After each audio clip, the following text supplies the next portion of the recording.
So when I was in high school, one of my older friends who was graduating had a quote in yearbook, right? In my school, I guess because they had so many people, only like the top 10 in the class got a quote, right? Which is kind of weird and wrong, but I don't know. Always just thought that was weird. Anyways, he had this quote for his yearbook, and it was, just because you're correct doesn't mean you're right. And I always thought it was so interesting, right? Because I didn't understand it. And I remember when he had this quote, like, I remember showing it to like my parents and my friends, and all of them were like, oh, that's such a good quote. That's so cool. And I was like, huh, like I never got it. Looking back, I don't know why I didn't ask anybody what it meant. I just didn't, but I never understood the quote. And I think, as much as I still am not going to pretend that I fully know what he meant by it, I should probably just ask him. I still see him quite a bit. I definitely could. I have my own little interpretation of it that I was thinking about, and I feel like it almost has to do with this idea. Maybe this isn't at all what he meant. I don't know. But it almost has to do, I think, with this idea that, like, oftentimes people will believe that because they are making the most logical argument, they are correct in a situation.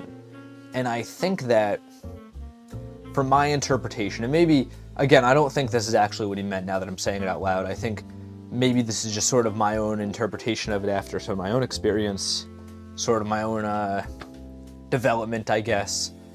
You know, back when I heard that quote, I was much younger. Now I'm older, and I think what I've come to take that as is sort of this idea that sometimes it's okay to be illogical and let that happen.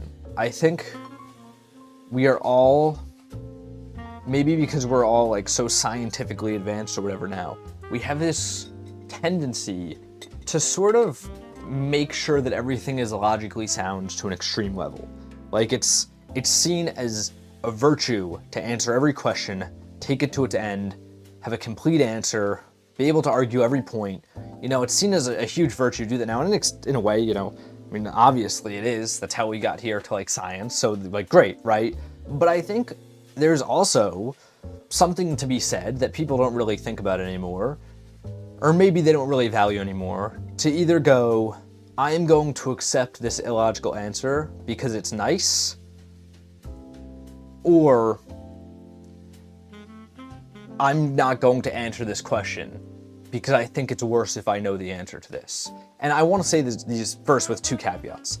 Obviously, when I say this, I don't mean in any sort of scientific sense. If you are a scientist, click off this video. You have important work to do. This is for dumb guys like me who sit in their room painting and talking and thinking about things that really don't matter in the grand scheme of things. But for the rest of us who are here doing dumb work that's not important all the time, right? I do think there's a real case in which, like, listen, when you have an argument that you know is maybe a little bit illogical, or maybe there's a lot of holes in, but you genuinely feel it's good, or maybe it helps you get through the day, or maybe it makes somebody else feel good. There is a certain level of honesty in going, I am going to accept this. You shouldn't do it if the world's at stake, of course. You know, again, that's why I'm saying if you're a scientist, please, I hope you've clicked off by now, because this is not meant for you. But you know, when it comes to maybe a moral question, that's not too big of a deal. When it comes to little things throughout the day that you know you could come to a more logically sound conclusion on, but what does that change besides making yourself feel smarter? I think a big case in which this happened a lot when I was a little bit younger, you know, in high school, maybe like earlier high school. I don't really remember when. It was in high school.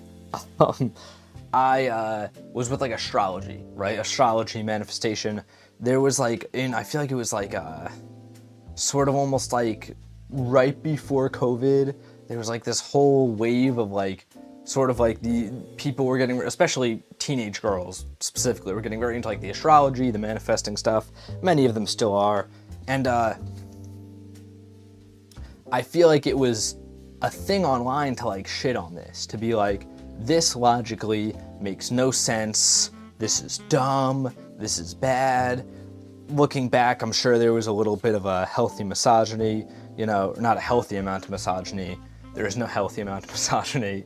You know what I mean, a decent bit of misogyny baked into the reasoning behind why people love shitting on this so much.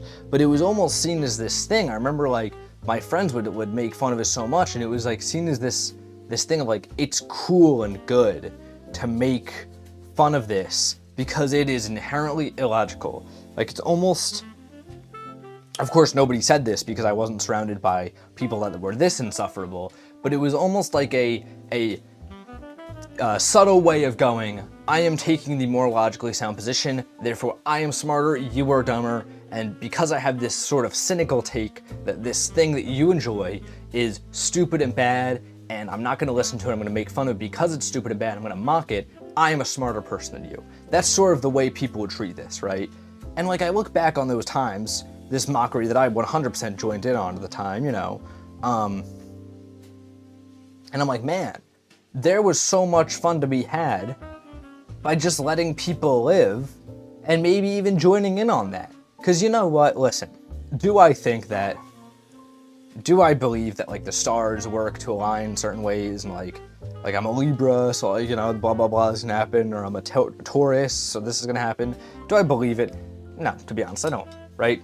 But kind of fun, you know what I mean? Like I think there's a certain honesty and a certain virtue that people don't really appreciate anymore in going, that's cool, that's fun, why not, you know?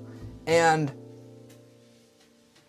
I think, especially speaking to my own insecurity back then, I think a big part of it was I've never been a science guy. So for me, it was almost like, it's cool to make fun of this since I can't take a logical high ground in any sort of objective, concrete way. I'm going to take it here to show that, like, even though I'm not good at this, I'm a logical person. And I think that, like, you know, I was young and dumb, obviously, and I look back on that and I'm like I want to punch my young self in the face. But I really do think that there is, like, I almost don't even want to punch my young self in the face. I just want to tell myself, like, you're not smarter because of that. You're just having less fun. Like, sure, did you own them in the marketplace of ideas that the stars can't dictate your personality? Yeah, you got them. Who feels good now? Nobody. You know what I mean? What was gained from that? What's the benefit there? Like, nothing at all. And,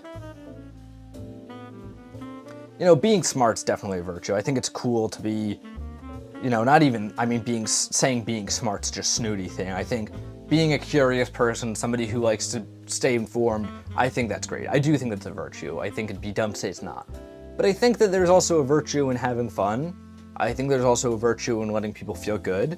I think there's also a virtue in, when it harms nobody, believing in something crazy.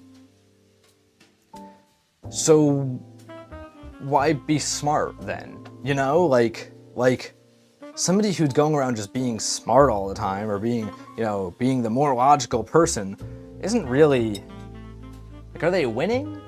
It doesn't seem like it. Of course, if you're in a field where that matters, like maybe if you're a lawyer, that benefits your paycheck. But I really don't think that. I think that there is such a lost art to being willfully ignorant, you know? Sometimes too, it's like, you know, have you ever been in a situation where you got like a friend or something, and they're acting in a way you don't really like, and you're like, something's going on, you want to dig deep and find that out, right? You want to figure this puzzle out. There is such a value in being able to go, I'm going to remain ignorant because that's their business, that's not mine, or it won't make me feel good knowing that. Or maybe, you know, maybe I need to work this out without digging. Maybe I need to ask them. Maybe I need to handle this in a way that is more emotionally intelligent rather than a way that's the smart, quote unquote smart way. You know, I think there are so many examples of this around us where intelligence is getting exchanged for, not even intelligence. I hate the word intelligence because I don't really believe in intelligence like that. I think it's so subjective. I think where being logical has been almost, I think being logical is now being treated as such a virtue that any sort of room for wonder or curiosity or guessing or fun has been pushed out in favor of this bizarre snootiness that just makes me annoyed. It just pisses me off. And I think one, it pisses me off because I used to be a huge perpetuator of this. I mean, like, you know, if anybody feels that called out by this video or something, you're staring at the biggest perpetrator right here. Like, I was terrible about this when I was younger, because I was such a curious person. I was so into staying informed, and I mistaked that for being logical. That, you know, what's that quote Ben Shapiro says? He goes, "Facts don't care about your feelings." They do, and that's fine. You know, I think it's time we admit, if you're doing like cancer stuff, then facts do care about your feelings, 100%. Or facts don't care about your feelings. Like, if you're doing cancer research, stay making sure you're objective. But I think it's fine that all of us can admit, like, no, like, my feelings, we get facts for our feelings. What is the pursuit of all this knowledge? What's the pursuit of all this like intelligence and general knowledge and science and philosophy and history? What is all of it for? So we can live better lives, right? Why do we want to live better lives? Because we want to feel better. So, you know, I think it's fine. And I think that there's a ton of people that are, I think, going to maybe disingenuously, I don't like that word. Maybe misinterpret my argument that we should avoid ugly truths because they make us feel worse. That's not what I'm saying at all. I think it's extremely important, nonetheless, to take a look at these things and go like, that is true. I'm talking about when it comes to small things that live and let live, and logic's not always the answer. It's just my take. This is the painting. It was just kind of how I was feeling today. I was like doing something like this. I don't know. It's kind of nothing. I think it'll be cool when it dries because it'll have a nice texture to it. I'm sure it's just from the camera, a ton of shines everywhere. But yeah, that's literally it.